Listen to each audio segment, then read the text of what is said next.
Hello friends, स्वागत है हमारे YouTube channel magic of GS में। और हम आज बात करेंगे जियोग्राफी, हमारा देश भारत, इसके बारे में। चैप्टर 7, हमारा देश भारत। मित्रों, आप हमारे चैनल पे नए हैं तो लाइक करें, शेयर करें और सब्सक्राइब करना ना भूलें, ताकि और बेल आइकन भी दबा दीजिए ताकि हमारा वीडियो आपके सबसे पहले पहुंच सके। हम बात करते हैं चैप्टर 7, हमारा देश भारत की। भारत एक बहुत बड़ा भौगोलिक विस्तार वाला देश है। भारत क्या है? बहुत बड़ा भौगोलिक विस्तार वाला देश है। उत्तर में यह हिमालय के ऊंचे शिखरों से घिरा है और पश्चिम में अरब सागर, पूर्व में बंगाल की खाड़ी तथा दक्षिण में हिंद महासागर भारतीय प्रायद्वीप के तटों पर लहराते हैं। उत्तर में हिमालय से घिरा हुआ है, दक्षिण में प्रायद्वीपीय पठारों से महासागरों से घिरा हुआ है, पश्चिम में अरब सागर से घिरा है और पूर्व में बंगाल की खाड़ी से घिरा हुआ हमारा देश है। भारत का क्षेत्रफल 32.8 लाख वर्ग किमी है। भारत का क्षेत्रफल 32.8 लाख वर्ग किमी है। 32.8 लाख वर्ग किमी भारत का क्षेत्रफल है। उत्तर में कश्मीर से लेकर दक्षिण में कन्याकुमारी तक इसका विस्तार लगभग 3200 है। उत्तर में कश्मीर से लेकर दक्षिण में कन्याकुमारी तक इसका विस्तार लगभग 3200 है। कितना है? 3200। कश्मीर से जेके से लेकर कन्याकुमारी तक, जेके से लेकर जम्मू कश्मीर से लेकर कन्याकुमारी तक इसका क्षेत्रफल लंबाई के हिसाब से इसे 3200 है। कितना है? 3200 है। पूर्व में अरुणाचल प्रदेश से लेकर पश्चिम में कच्छ तक, पूर्व में अरुणाचल प्रदेश से लेकर पश्चिम में कच्छ तक कितना है उसका? 2900। कितना? 2900। पूर्व में अरुणाचल प्रदेश,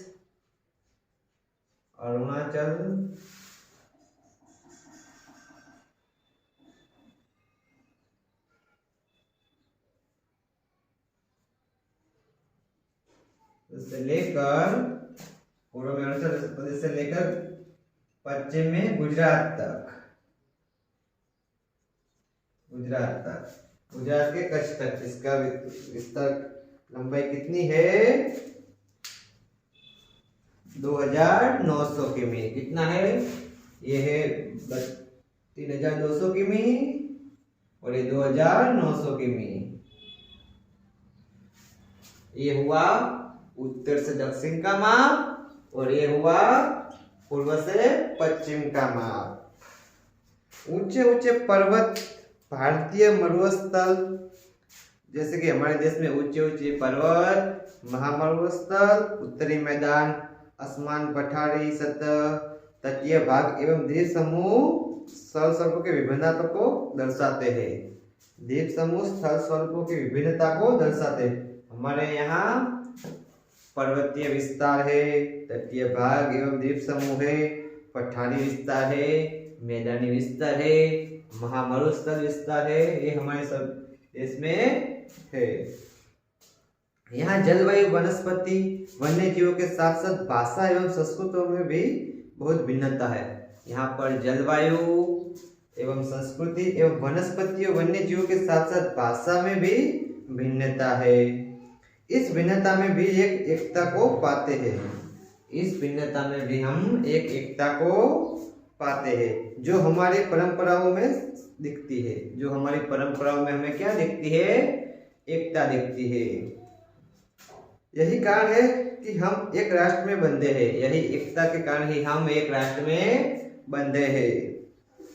वर्ष 2011 में से अब तक भारत की आबादी 120 करोड़ से अधिक हो चुकी है। वर्ष 2011 से अब तक की भारत की आबादी 120 करोड़ से अधिक हो गई है। यह चीन के बाद विश्व का दूसरा सबसे अधिक जनसंख्या वाला देश है। ये चीन के बाद सबसे ज्यादा अधिक जनसंख्या वाला देश कौन सा है? भारत। पहला कौन आता है? चीन। बाद में क्या आता है? भारत। सबसे ज्यादा आबादी किस देश में है? चीन में। उसके बाद भारत में। अब हम भारत की स्थिति जानेंगे। क्या जानेंगे? भारत की स्थिति।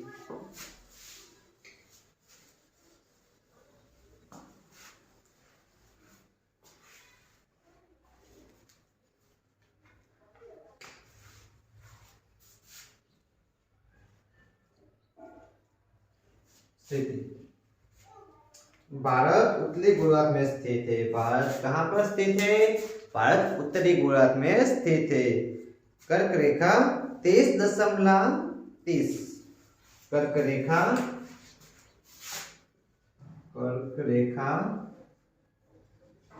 23.30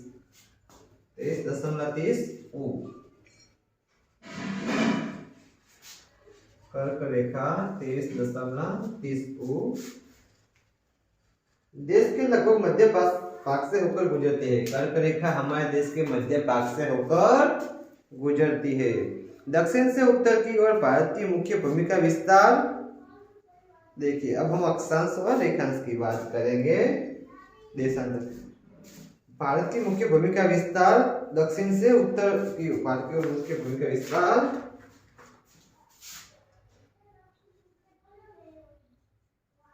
दक्षिण से उत्तर की विस्तार 8.4 तथा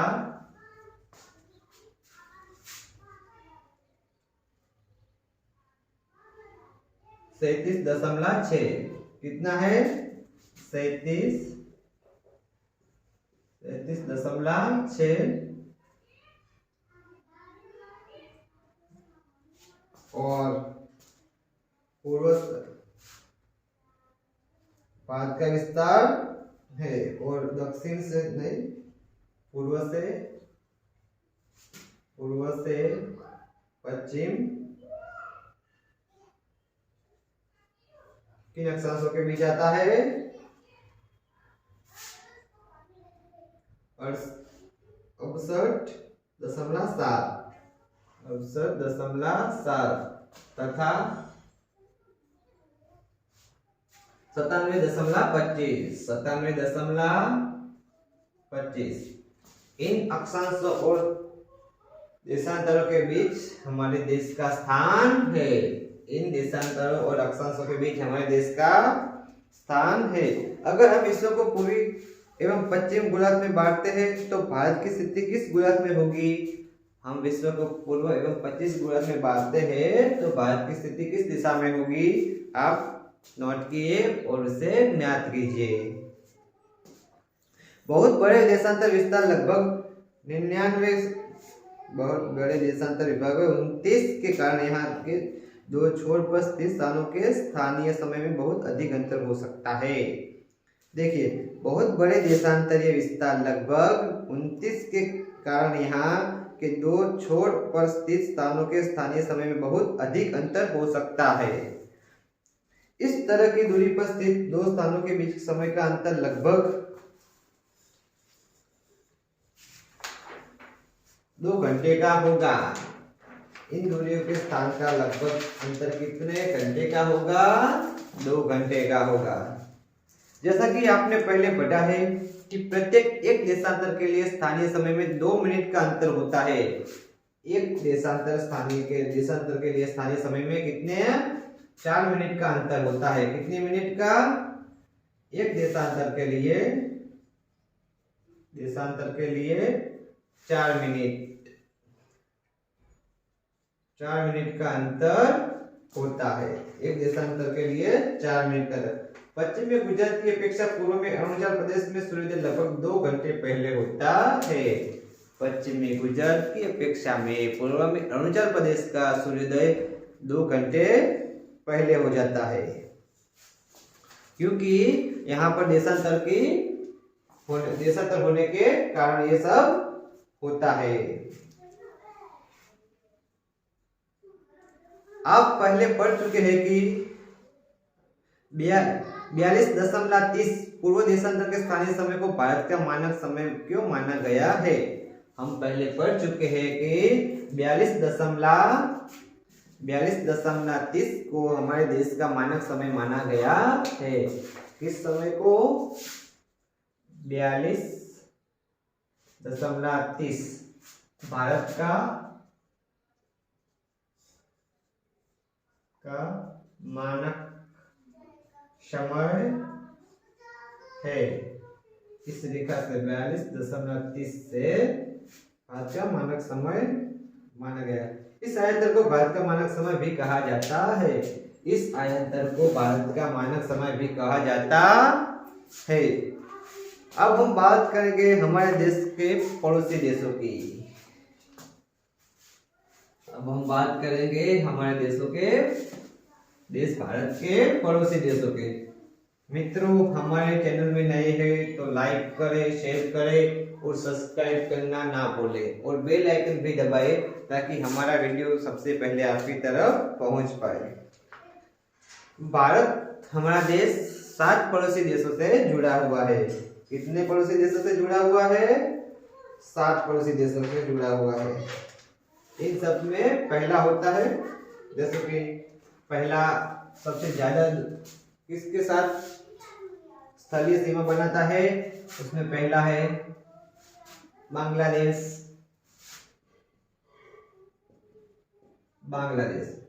हमारा देश सबसे ज्यादा स्थलीय सीमा बांग्लादेश के साथ बनाता है। कितनी है? 496 जो हमारे देश और बांग्लादेश के साथ स्थलीय सीमा पर जुड़ी हुई है। और हमारे देश के कुछ राज्यों जैसे कि पश्चिम बंगाल,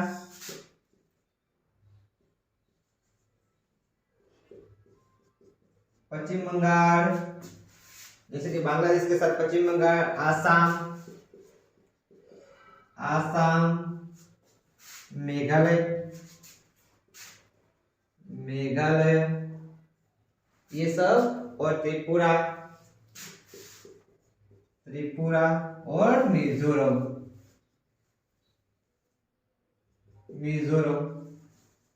ये सब 5 राज्य है जो कि हमारे देश और बांग्लादेश के बीच स्थलीय सीमा बनाते हैं।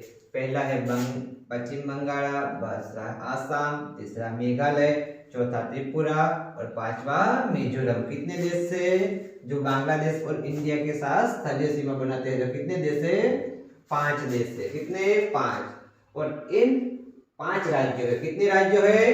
5 राज्यों। बांग्लादेश एवं इंडिया के साथ स्थलीय सीमा बनाने वाले कितने राज्य है? 5 राज्य है। पश्चिम बंगाल, आसाम, मेघालय, त्रिपुरा और मिजोरम। इनको हम याद रखने की छोटी सी एक ट्रिक है। जिसे हम याद रखते हैं। इसका है आप और, जैसे कि आप और मेघा मित्र बांग्लादेश में। क्या ट्रिक है? आप और मेघा मित्र बांग्लादेश में। जैसे कि आ से आसाम, प से पश्चिम बंगाल, म से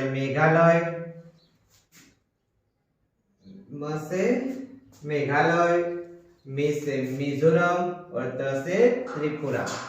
और इसकी छोटी सी ट्रिक है आप और मेघा मित्र बांग्लादेश में, जो कि ये बांग्लादेश और इंडिया के बीच की स्थलीय सीमा बनाने वाले राज्य है। अब हम बात करते हैं, दूसरा है चीन।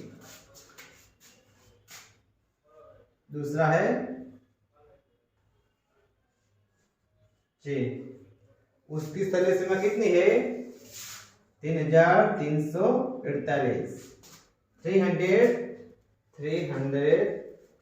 ऐसे है 3348। और चीन और ये इंडिया के बीच की स्थलीय सीमा है। इस यहाँ पर किन किन से राज्यों को टच करती है चीन की बॉर्डर, जैसे कि जम्मू कश्मीर, JNK, जैसे कि जम्मू कश्मीर, हिमाचल प्रदेश,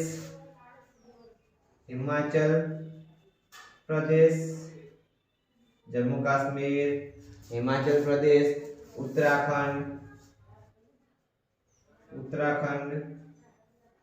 और सिक्किम, उत्तराखंड, जम्मू कश्मीर, हिमाचल प्रदेश, उत्तराखंड, सिक्किम और अरुणाचल प्रदेश।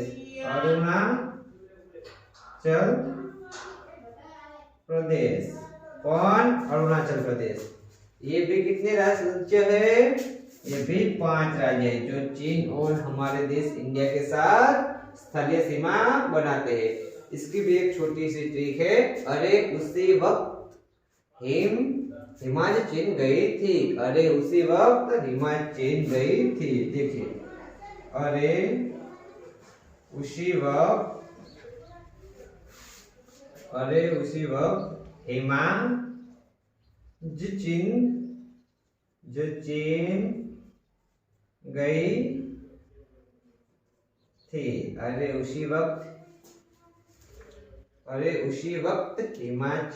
गई थी। और अरुणाचल प्रदेश, उसे उत्तराखंड, से सिक्किम और ही से हिमाचल प्रदेश और चीन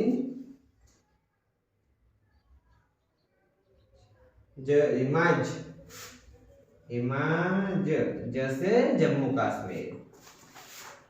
इतनी छोटी सी ट्रिक में हम याद रख सकते हैं। चीन और इंडिया के बीच की स्थलीय सीमा वाले देश में राज्य में जम्मू कश्मीर, हिमाचल प्रदेश, उत्तराखंड, सिक्किम, अरुणाचल प्रदेश ऐसे कि 5 स्टेट है जो हमारे देश से स्थलीय सीमा बनाते हैं। हमारे देश और चीन के बीच स्थलीय सीमा बनाते हैं। अरे उसी वक्त हिमाचल चीन गई थी, उसकी शॉर्ट ट्रिक है। अरे से अरुणाचल प्रदेश, उससे उत्तराखंड, से सिक्किम, इससे हिमाचल प्रदेश और जैसे जम्मू कश्मीर। अब हम बात करते हैं पाकिस्तान की।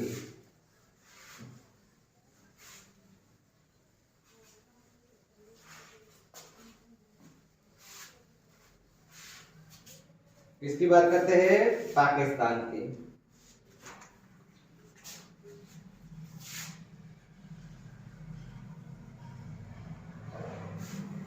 पाकिस्तान और इंडिया के बीच की स्थलीय सीमा कितनी है?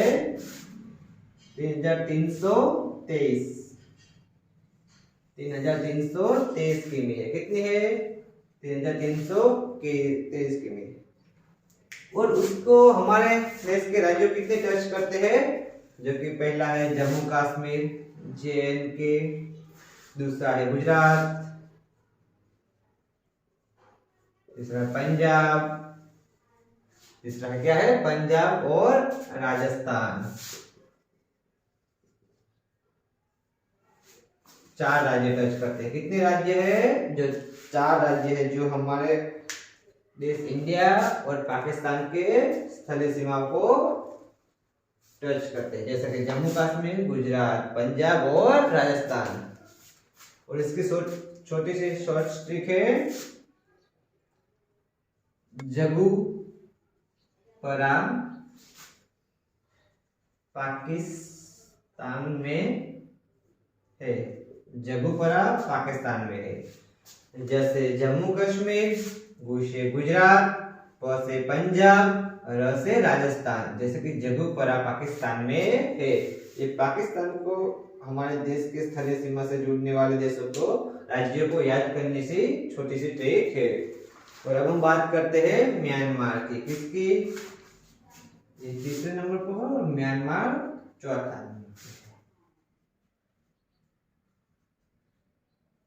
म्यांमार हमारे देश और म्यांमार की स्थलीय सीमा कितनी है?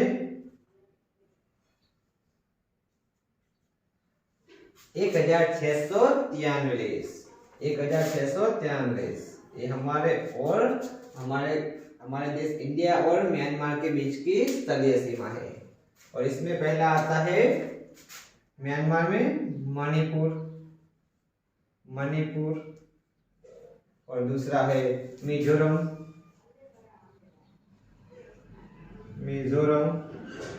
और तीसरा है अरुणाचल प्रदेश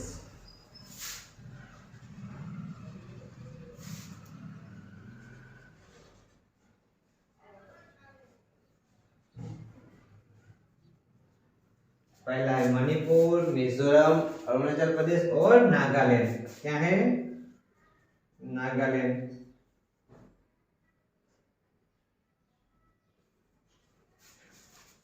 म्यांमार और हमारे देश इंडिया के बीच जो स्थलीय सीमाने वाले बनाने वाले जो 4 राज्य है उसमें पहला मणिपुर, मिजोरम, अरुणाचल प्रदेश और नागालैंड है। और म्यांमार और हमारे देश इंडिया के बीच की स्थलीय सीमा कितनी है? 163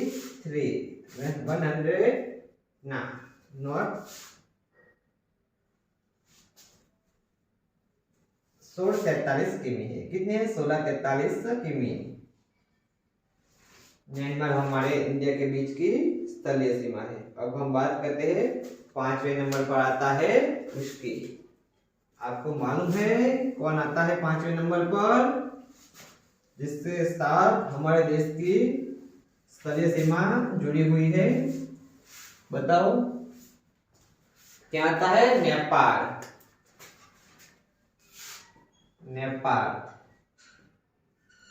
नेपाल के साथ कितनी जुड़ी हुई है हमारी स्थलीय सीमा?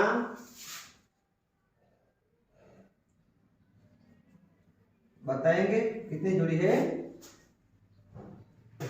140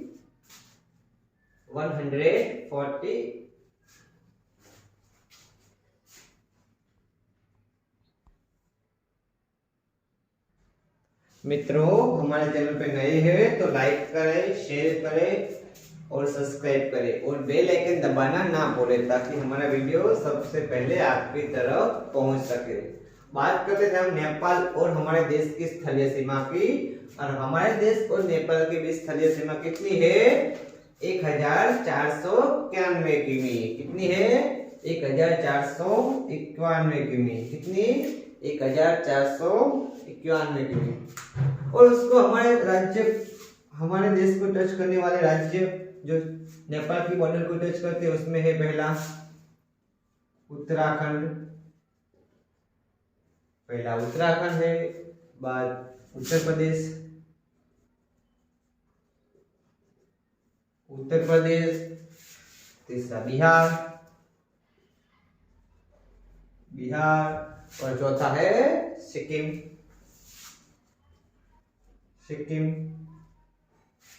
और पांचवा है पश्चिम बंगाल। क्या है? पश्चिम बंगाल। जो 5 राज्य है जो हमारे देश और नेपाल के बीच स्थलीय सीमा बनाते हैं उसमें पहला उत्तराखंड, उत्तर प्रदेश, बिहार, सिक्किम और पश्चिम बंगाल। जो 5 राज्य है और कितनी स्थलीय सीमा बनाते हैं? 1491 किमी। कितनी? 1491 किमी। और इसकी शॉर्ट ट्रिक क्या है? देखिए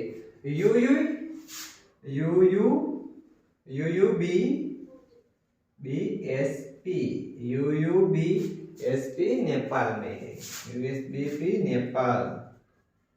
नेपाल में है।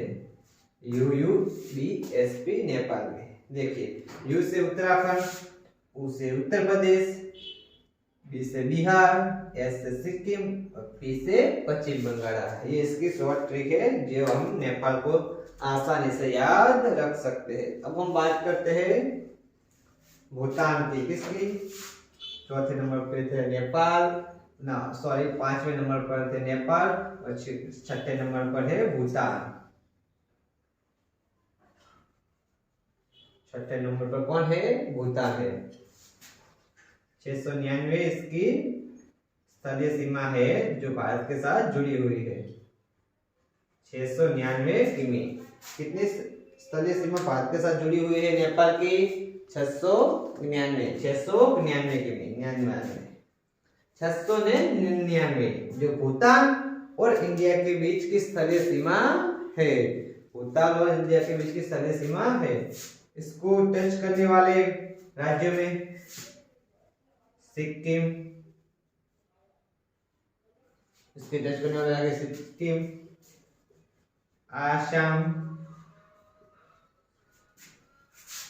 पश्चिम बंगाल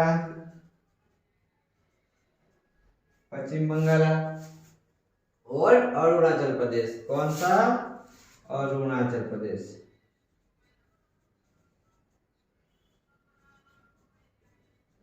कौन सा? अरुणाचल प्रदेश। भारत और इंडिया के बीच स्थलीय सीमा बनाने वाले कितने राज्यों है? 4 राज्यों है। कितने? 4 राज्यों है। कितने? 4 राज्यों। उसमें से सिक्किम, आसाम, पश्चिम बंगाल और अरुणाचल प्रदेश का समावेश होता है। और इसकी शॉर्ट ट्रिक क्या है?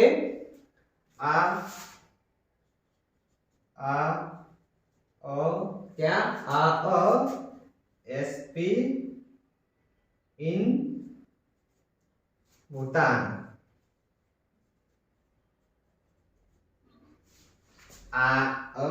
SP इन भूटान। कौन? भूटान। और इसे क्या ऐसे सिखाया जाता है? आ से आसाम, अ से अरुणाचल प्रदेश, एस से सिक्किम और पी से पश्चिम बंगाल। क्या?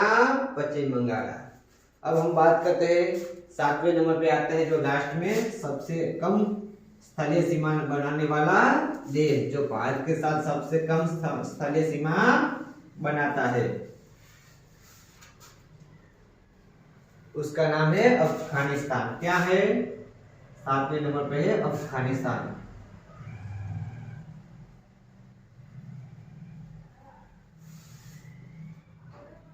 अफगानिस्तान जो सबसे कम स्थलीय सीमा बनाता है। कितनी? 106। कितनी बनाता है? 106 किमी। जो भारत और अफगानिस्तान की स्थलीय सीमा सबसे कम है, जो 106 किमी बनाता है, जो कि एक ही राज्य में होते, जो है एक ही राज्य, जैसे कि जम्मू और कश्मीर। उसमें भी क्या है? जो पाक अधिकृत कश्मीर होता है ना, उसमें बनाता है। क्या है? कश्मीर। पाक अधिकृत कश्मीर है, वहां पर ये अफगानिस्तान स्थलीय सीमा बनाता है। मित्रों, तो ये थे हमारे भारत के स्थलीय सीमा बनाने वाले कुछ राज्य और कुछ देश। देशों में कितने देश थे? 7 देश थे। और इन 7 देश में से हमारा राज्यों अलग अलग देशों के साथ स्थलीय सीमा बनाते हैं।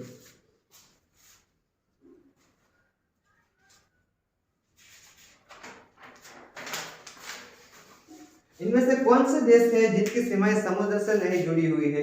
आप याद कीजिए कि इनमें से कौन से देश है जिसकी सीमाएं समुद्र से जुड़ी नहीं है। दक्षिण में समुद्र में स्थित 2 द्वीप श्रीलंका तथा मालदीव हमारे पड़ोसी देश थे। दक्षिण में 2 देश समुद्री सीमा से सीमा दर्शाने वाला देश कौन से है? श्रीलंका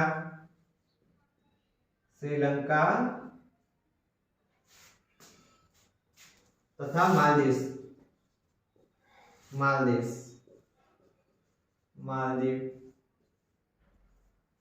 हमने देख लिया हमारा स्थलीय सीमा बनाने वाले देश कितने हैं? 7 है। और जल सीमा बनाने वाले देश कितने हैं? 2 है। क्यों? कौन सा? जो श्रीलंका और मालदीव। पाक जल संधि भारत और श्रीलंका को अलग करती है। कौन सी जल संधि भारत और श्रीलंका को अलग करती है? कौन सी? पाक जल संधि। पाक जल संधि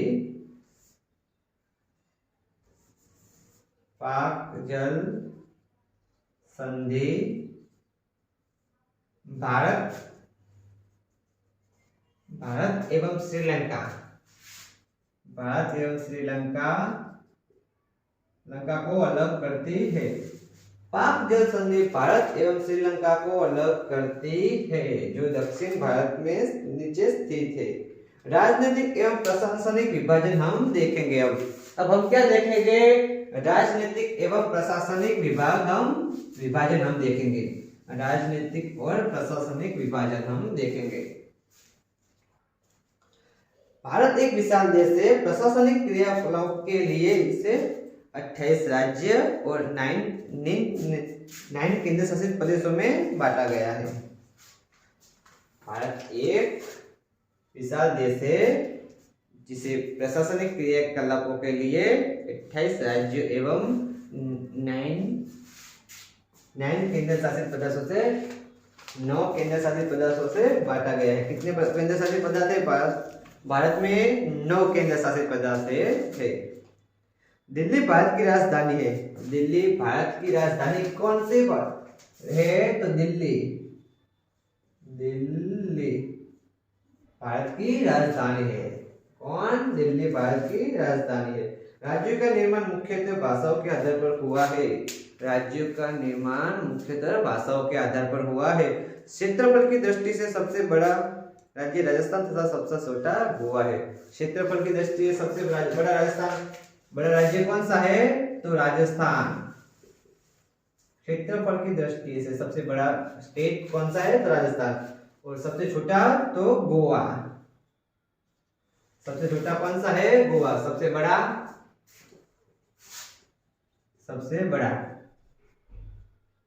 कौन?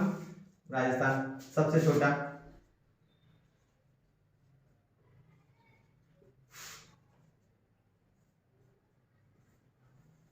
गोवा। सबसे बड़ा तो राजस्थान, सबसे छोटा तो गोवा। राज्यों को जिलों में बांटा गया है और राज्य को भी जिलों में बांटा गया है। किसको? राज्यों को। अब हम भौतिक विभाजन के बारे में देखें। किसके? भौतिक विभाजन।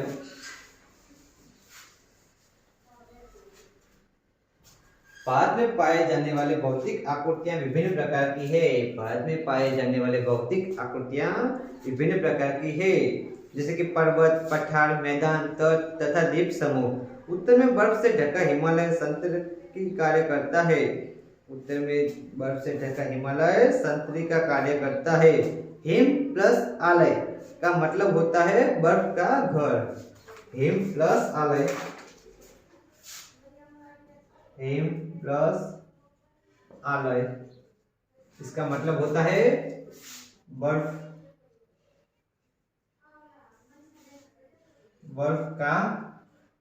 बर्फ का घर।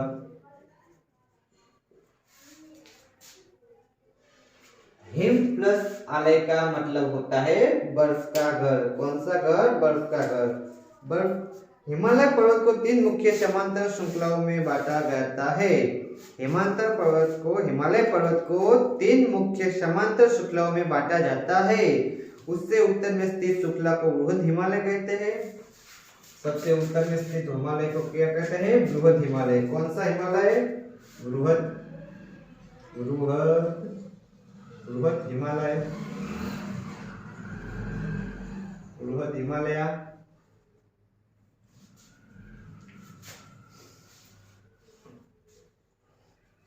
या हिमाद्री हिमालय और हिमाद्री हिमालय। बृहद को दूसरे हिमाद्री हिमालय के नाम से भी जाना जाता है। उसी श्रृंखला में विश्व की सबसे ऊंची शिखर मध्य है। उसी श्रृंखला में विश्व की सबसे ऊंची शिखर है जो माउंट एवरेस्ट है। कौन सी है? Mount Everest. उसके बाद आता है मध्य हिमालय या कि हिमाचल। मध्य हिमालय। उसके बाद आता है मध्य हिमालय। मध्य हिमालय यानी कि हिमाचल। उसे दूसरा नाम से किस नाम से जाना जाता है? हिमाचल। क्यों? क्योंकि ये हिमाचल प्रदेश में काफी रूप से ये हिमाचल प्रदेश में ही है, इसलिए इसे हिमाचल भी कहा जाता है। हिमाद्री के दक्षिण में स्थित है। ये हिमाद्री के दक्षिण में स्थित है। कौन से स्थान पर स्थित है? दक्षिण में स्थित है। बहुत से लोकप्रिय पहाड़ी स्थान यहाँ स्थित है। बहुत से लोकप्रिय स्थानीय पहाड़ी जहाँ पर स्थित है मध्य हिमालय। इस पर्यटक स्थल के लिए ये मध्य हिमालय काफी जानकार और काफी लोकप्रिय है। 5 पहाड़ी स्थानों के नाम का पता लगाइए। आप मध्य हिमालय की 5 पहाड़ी स्थानों का नाम लगाए। शिवालिक सबसे दक्षिण में स्थित श्रृंखला है। मध्य हिमालय के बाद आता है शिवालिक हिमालय। कौन सा हिमालय? शिवालिक।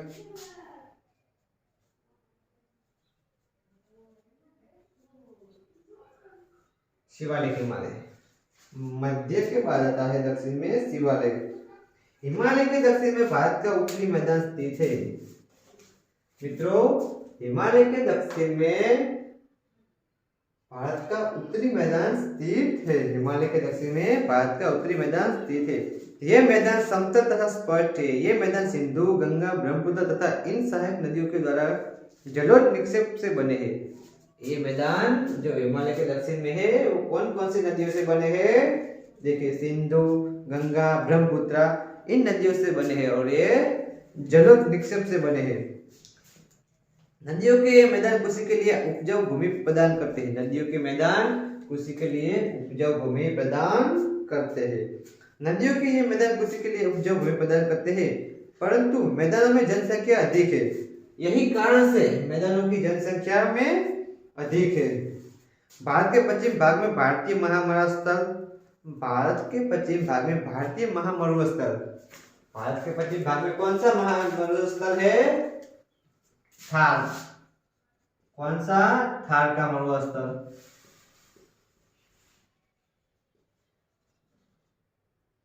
भारत के पश्चिम भाग में थार का मरुस्थल है। वो किस राज्य में पड़ता है? तो कि राजस्थान में पड़ता है। राजस्थान राज्य में पड़ता है। कौन से राज्य में पड़ता है? राजस्थान में। यह शुष्क, गर्म तथा रेतीला स्थल है। यह गर्म, शुष्क तथा रेतीला स्थल है। यहाँ वनस्पति की मात्रा बहुत कम होती है। यहाँ वनस्पति की मात्रा बहुत ही कम होती है। उत्तरी मैदानों में दक्षिण में प्रायद्वीपीय पठार स्थित है। उत्तरी मैदानों के दक्षिण में प्रायद्वीपीय पठार स्थित है। उत्तरी मैदानों के दक्षिण में प्रायद्वीपीय पठार स्थित है। इनकी आकृति त्रिभुजाकार है। इनकी आकृति त्रिभुजाकार है। इसका दरअसल काफी ऊंचा नीचा है। इसका दरअसल कैसा है? काफी ऊंचा नीचा है। प्रायद्वीपीय पठार का। किसका? प्रायद्वीपीय पठार का। इसके उत्तर पश्चिम में अरवली श्रृंखला स्थित है। प्रायद्वीपीय के पठार में उत्तर पश्चिम में कौन सी पर्वतीय श्रृंखला स्थित है? अरावली पर्वत श्रृंखला स्थित है, जो विश्व की सबसे पुरानी श्रृंखला है। जो विश्व की सबसे पुरानी पर्वत श्रृंखला है। विंध्य एवं सतपुड़ा भी महत्वपूर्ण श्रृंखलाएं है। विंध्याचल एवं सतपुड़ा भी महत्वपूर्ण श्रृंखलाएं है। इन श्रृंखलाओं से होकर नर्मदा तथा तापी नदी बहती है। विंध्याचल एवं सतपुड़ा नदी, विंध्याचल एवं सतपुड़ा पर्वत श्रृंखला से तापी एवं नर्मदा नदी बहती है। तापी एवं नर्मदा नदी बहती है।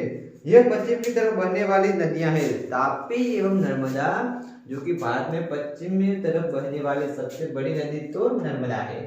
पश्चिम में बहने वाली सबसे बड़ी नदी कौन सी है? नर्मदा है, जो अरब सागर में गिरती है। इन पठारों के पश्चिम घाट का सामुद्रिक तथा पूर्व में पूर्वीय घाट स्थित है।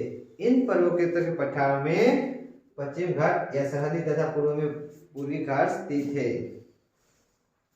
पश्चिम घाट का विस्तार एक समान रूप में है। पश्चिम घाट का विस्तार एक समान रूप में है, जबकि पूर्वी घाट बीच बीच में टूटा हुआ है। पश्चिम घाट का विस्तार समान रूप में है और पूर्वी घाट का विस्तार बीच बीच में टूटा हुआ है। इन पठारों में खनिजों जैसे कि कोयला एवं लौह रस की प्रचुरता है। इन पठारों में खनिज एवं लौह की प्रचुरता ज्यादातर है। पश्चिम घाट के पश्चिम में तथा पूर्वी घाट के पूर्व में तटीय मैदान स्थित है। पश्चिम घाट के पश्चिम में तथा पूर्वी घाट के पूर्व में तटीय मैदान स्थित है। पश्चिम तटीय मैदान काफी संकरे हुए हैं। पश्चिमी मैदान काफी संकरे है।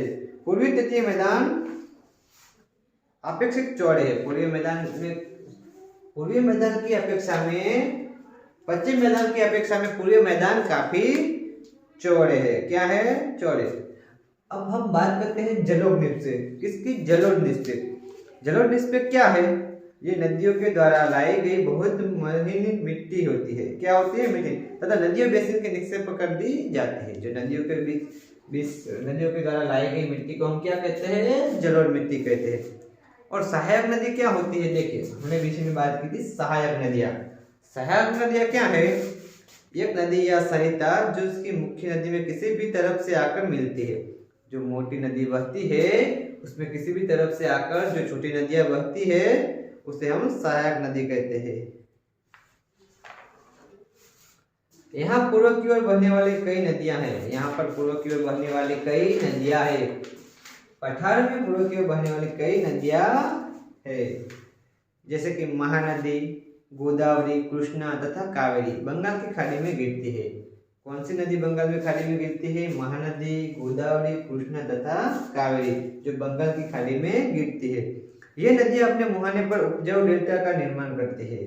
ये नदियां अपने उपजाऊ डेल्टा पर निर्माण करती है। किसके? मुहाने पर उपजाऊ डेल्टा का निर्माण करती है। बंगाल की खाड़ी में गंगा एवं ब्रह्मपुत्र नदियों के मुहाने पर सुंदरवन डेल्टा स्थित है। देखिए, बंगाल की खाड़ी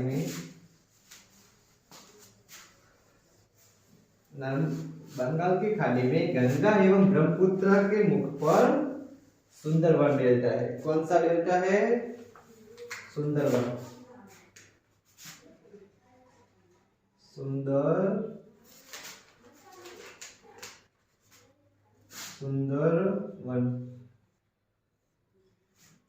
डेल्टा है। कौन सा डेल्टा है? सुंदरवन डेल्टा है जो बहुत ही उपजाऊ है।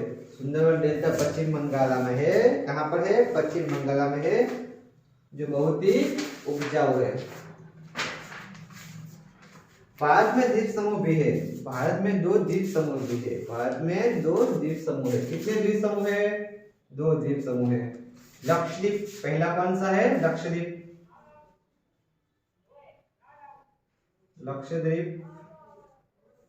दूसरा है अंडमान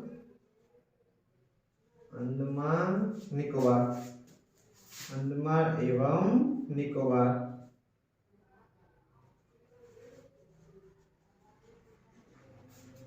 भारत में 2 द्वीप समूह है, लक्षद्वीप और अंडमान निकोबार। लक्षद्वीप छोटा है और अंडमान निकोबार बड़ा है। लक्षद्वीप समूह अरब सागर में है स्थित है। ये केवल केरल के तट से कुछ दूरी पर प्रवाल द्वीप है।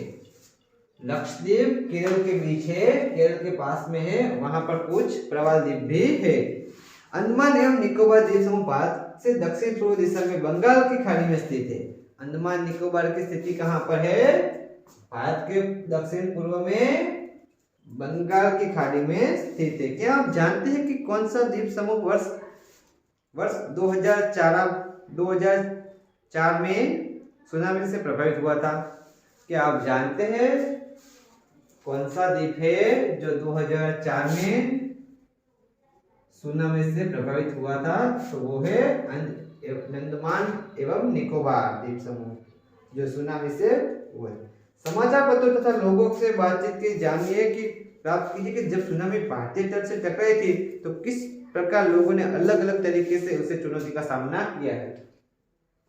समाचार पत्रों और सोशल मीडिया के माध्यम से आप ज्ञात कीजिए कि जब सुनामी 2004 में जब भारत के समुद्री अंडमान एवं निकोबार द्वीप समूह पर टकराई थी तब लोगों ने अलग अलग तरीके से चुनौती का सामना किया। किन चुनौतियों का सामना किया था हम वो जानेंगे। सुनामी एक विशाल सागरीय तरंग है जो समुद्र तल पर भूकंप का कारण उत्पन्न करती है। सुनामी क्या है? जो समुद्र तल का भूकंप होता है ना,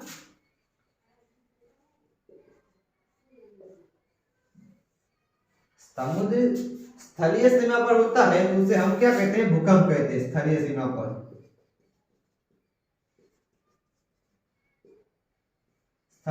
होता है तो उसे हम क्या कहते हैं? भूकंप कहते हैं। और ये जलीय सीमा पर होता है ना, जलीय सीमा पर, तो उसे हम सुनामी कहते हैं। क्या कहते हैं? सुनामी।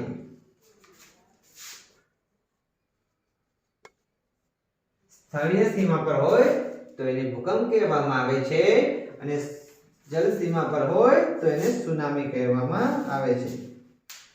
मित्रों, हमारे चैनल पे आप नए हैं तो आप लाइक करें, शेयर करें, सब्सक्राइब करें और बेल आइकन दबाना ना भूलें ताकि हमारा वीडियो सबसे पहले आप तक पहुंच सके। Thank you.